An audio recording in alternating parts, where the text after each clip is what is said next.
Assalamualaikum warahmatullahi wabarakatuh.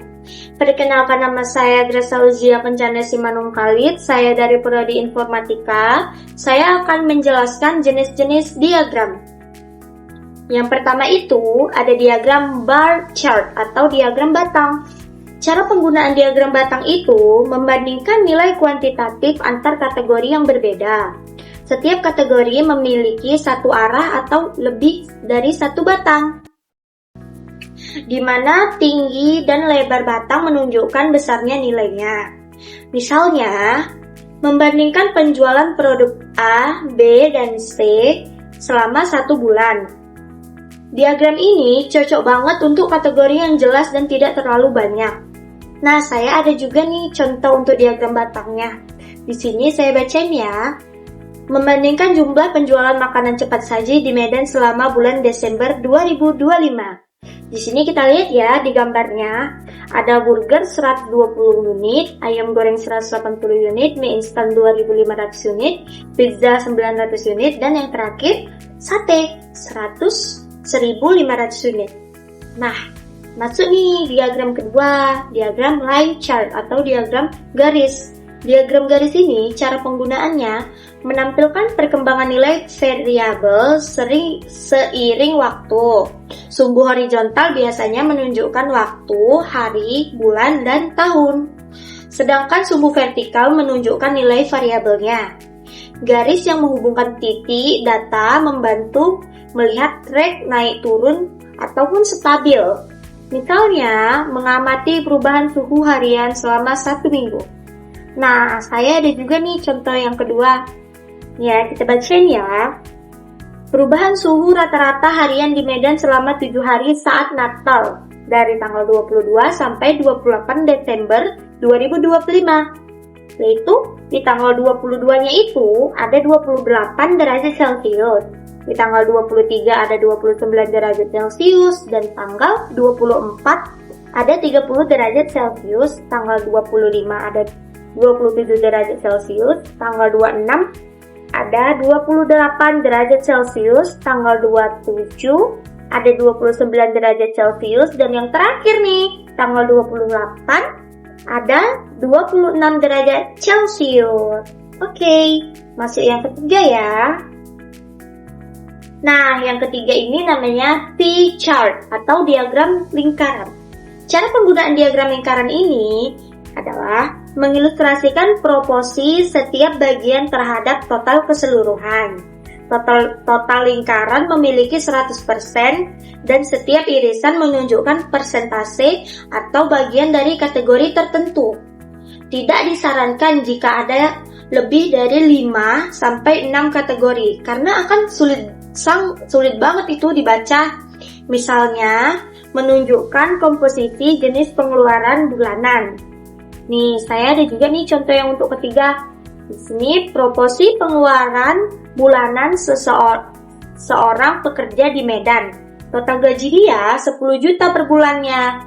Maka dia mau minta buatin nih diagram lingkarannya tentang kayak makan 30%, tempat tinggal 40%, transportasi 15%, hiburan 10%, dan simpanan 5%. Nah, di bawah itu tuh diagram lingkarannya udah saya buatin. Nah, kita masuk di bagian keempat, histogram. Cara penggunaan histogram ini menganalisis distribusi data numerik dengan mengelompokkan data ke dalam interval atau kelas yang sama lebarnya.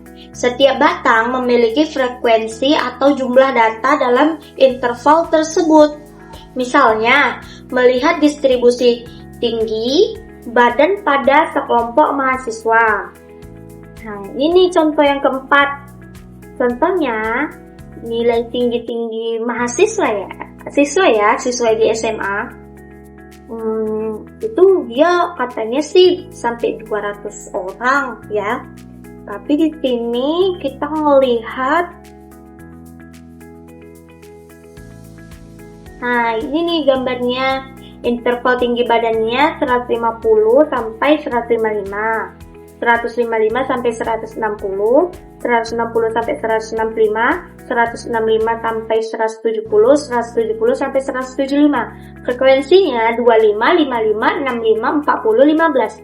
Jadi misalnya nih, 25 itu frekuensi tinggi badan yang 150 sampai 155 itu frekuensinya itu ya yang 25 gitu.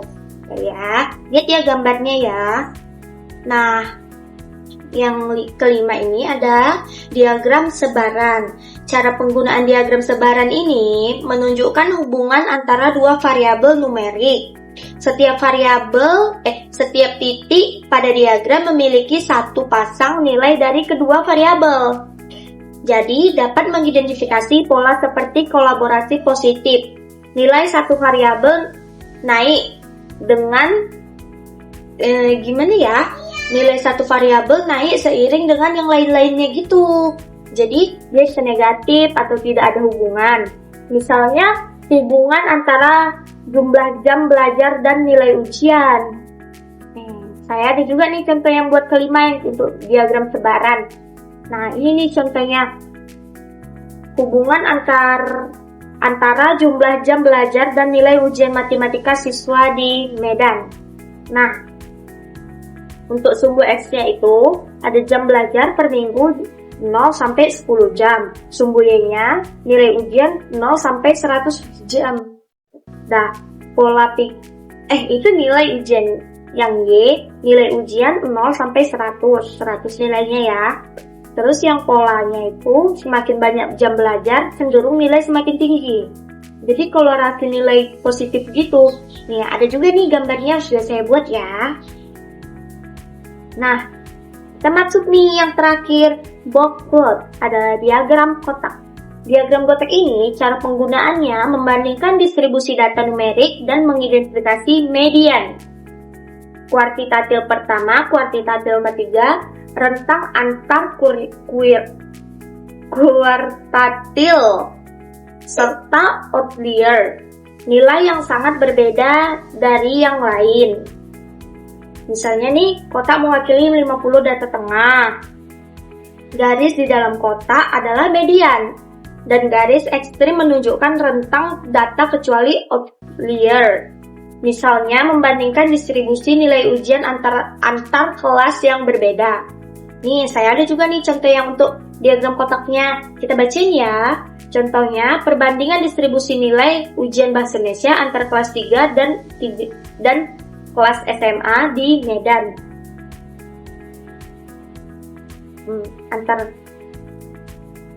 Ini kita bacain ya tentang contoh diagram kotaknya. Perbandingan distribusi nilai ujian bahasa Indonesia antar 3 kelas SMA di Medan. Kelas pertama itu kelas 10. Kelas 10 itu mediannya 75, outliernya 45. Kelas 11 mediannya 80. Kelas 12 mediannya 78 dan outliernya 93. Nah, itu ada tuh gambarnya. Kita lihat ya sama-sama. Jadi begitulah bentuk yang untuk diagram kotak. Ya, sepertinya penjelasan saya cuma sampai sini. Lebih dan kurang saya mohon maaf. Assalamualaikum warahmatullahi wabarakatuh. Bye-bye.